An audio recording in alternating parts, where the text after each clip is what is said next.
Dieu n'est pas dans les histoires de religion. Jésus n'a pas apporté de religion sur la terre.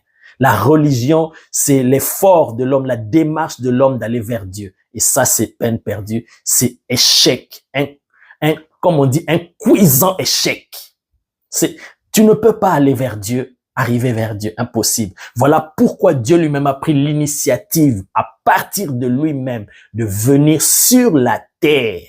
Et pour ça, il devait porter la chair, devenir un homme, pour venir nous réconcilier avec Dieu. La Bible dit, Dieu était en Christ réconciliant le monde avec lui-même. C'est à partir de là, c'est Dieu qui a fait cette initiative.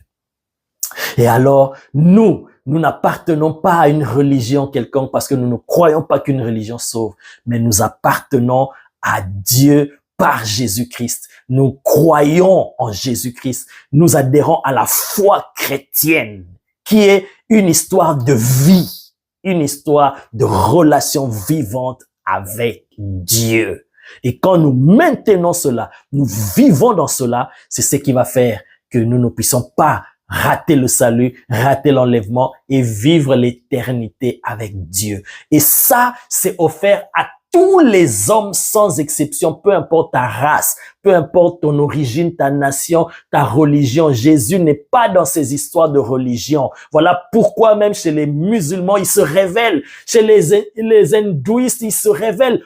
Partout il peut entrer. Il s'est révélé à notre père dans la foi, Abraham, qui n'était pas un juif, qui n'était pas un religieux, qui était un adorateur d'idoles. Et pendant qu'il était là, la Bible dit l'Éternel lui a paru. Oh my God! Alors qu'il était un adorateur d'idoles. Et il a vu la puissance de Dieu dans l'apparition, dans sa révélation de gloire. Et il a compris qu'il y a un Dieu vivant qui est au-dessus de ses idoles. Et il a abandonné ses idoles, et il a suivi ce Dieu. Il a frayé le chemin de la foi.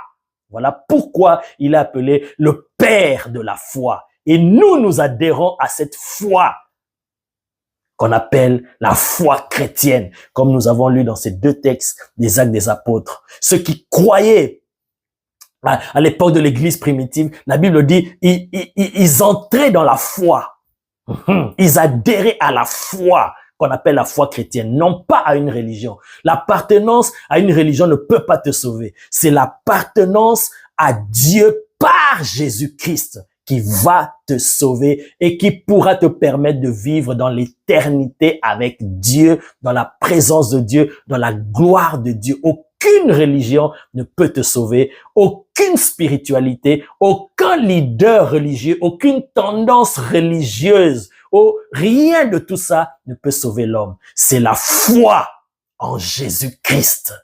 Alléluia.